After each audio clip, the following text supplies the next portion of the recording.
அதன் நிழலில் மதி.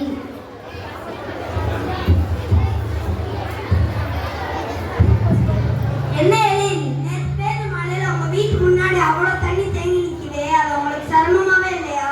அது ஏன்டா கேக்குற? கொஞ்சம் மழை பெஞ்சாலே தண்ணி தேங்கிரும். சில நேரத்துல வீட்டுக்குள்ள தண்ணி வந்துடும். என்ன பண்றேனே தெரியலடா. எங்க அம்மா தாண்டா சுத்தப்பட ரொம்ப சிரமப்படுறாங்க. உங்க வீட்டு பக்கத்துல இருந்து நான் சாக்கடை இருக்கேன். அந்த சாக்கடையில தண்ணி போயிடாதா? அதுக்கு பேர் தாண்டா சாக்கடை. சாக்கடையில தண்ணி போக தான் கட்டி வச்சிருக்காங்க. ஆனா நம்ம மக்கள் குப்பை தொட்டியால பயன்படுத்துறாங்க. நீ சொல்றது சரிதான்டா. நம்ம மக்கள் எல்லாம் குப்பைகளை சாக்கடையில தான் போடுறாங்க. அதுவும் குறிப்பா பிளாஸ்டிக் கழிவுகளை போடுறதுனால தான்டா சாக்கடை அடைச்சு தண்ணி தேங்கி நிக்குது. இதுக்கு என்னடா வழி? இப்படி சில பேர் அஜாக்கிரதையால எல்லோரும் பாதிக்கப்படுறோம். நம்மளோட இந்த எல்லா பிரச்சனைக்கும் நம்ம தான்டா காரணம். நம்ம வாழ்க்கை முறையை மாத்தினா சரியா இருக்கும்னு தோணுது. எனக்கும் தான்டா.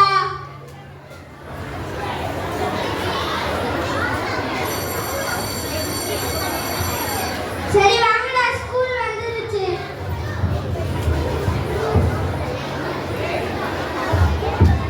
காட்சி 2. இடம் பள்ளி செல்லும் வழி. அங்கே பாடல்கள், ஆசிரியர் மற்றும் மாணவர்கள்.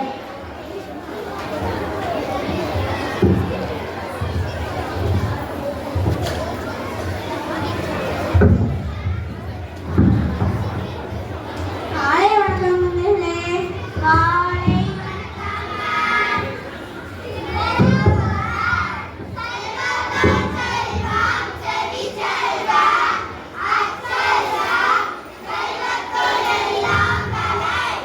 இன்னைக்கு நம்ம ரொம்ப முக்கியமான ஒரு பாட்டு பார்க்க போறோம்.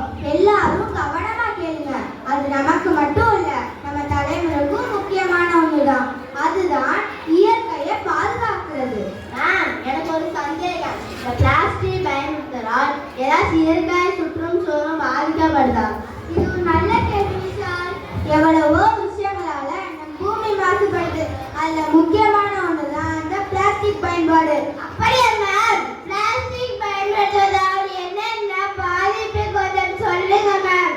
இதோ சொல்றேன் குழந்தைகளா. இப்ப நம்ம இந்த நவீன காலத்துல நல்லா வசதியா வாழ்ந்து பழகிட்டோம். நல்லா பாருங்க, பக்கத்துல ஒரு கடைக்கு போனா கூட துணி பையா எடுத்துட்டு போறோம். கடைக்கு போறோம், பொருட்களை வாங்குறோம். அந்த பொருட்கள் எல்லாம் திருப்பி வீட்டுக்கு கொண்டு போக பிளாஸ்டிக் பை வாங்குறோம். ஆமாம்மா, எங்க அப்பா கூட பிளாஸ்டிக் பையில தான் வாங்கிட்டு வராங்க. அது தப்பாமா? அதுவும் விதத்துல தப்புதான் முடியா. நம்ம எப்ப வெளியே போனாலும் கையில ஒரு துணி பை வச்சுக்க நல்லது. ஏன்னா நம்ம பிளாஸ்டிக் பைகளை முறையா அகற்றுவது இல்ல, எல்லா இடத்தையும் தூக்கி போட்டு வச்சிருக்கோம். எஸ்மா, எங்க வீட்டுக்கிட்ட இருக்கிற பிளாஸ்டிக்கால அடைச்சு ஒரே துர்நாற்றம். ஆமாப்பா, சாக்கடையில பிளாஸ்டிக், ரோட்ல பிளாஸ்டிக், அப்பப்பா எங்க பார்த்தாலும் பிளாஸ்டிக். இந்த பிளாஸ்டிக் வந்து அவ்வளவு சீக்கிரத்துல மக்கி போகாது, நம்ம பூமிக்குள்ள போய் அடைச்சிடும். அப்ப எப்படி மரத்தடியில இருந்த போகும், எப்படி நிலத்தடி நீர் வரும்? இப்பயே பல இடங்கள்ல தண்ணி தட்டுப்பாடு அதிகமாயிருச்சு. ஆமா மேம், எங்க ஏரியாவுல கூட 4 நாளைக்கு ஒரு வாட்டி தான் தண்ணி வருது. இப்பயே பின்னாடி வர தலைமுறைக்கு தண்ணீர் கிடைக்காம போயிடும். சுற்றுச்சூழல் மாசுபாடு அதிகமாயிடும்.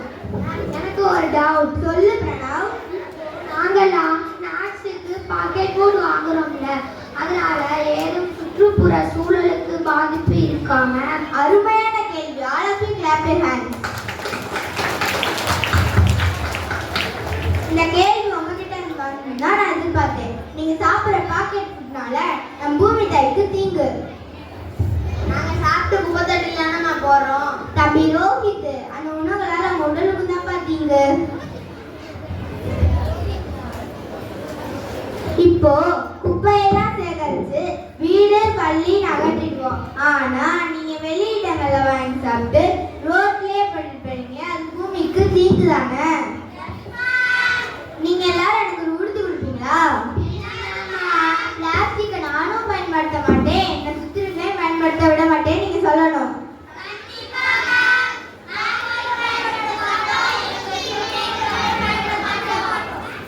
அப்புறம் நீங்க பிளாஸ்டிக் பக்கத்துல இருக்க எந்த உணவு பொருள் சாப்பிடக்கூடாது, கிளாஸுக்கு கொண்டு வரக்கூடாது. ஓகே? சரி பசங்களா, சொன்ன விஷயங்கள்லாம் மறந்துடாதீங்க. மாற்றம் உங்ககிட்ட இருந்தா வரணும். நாளை பார்க்கலாம். நன்றி.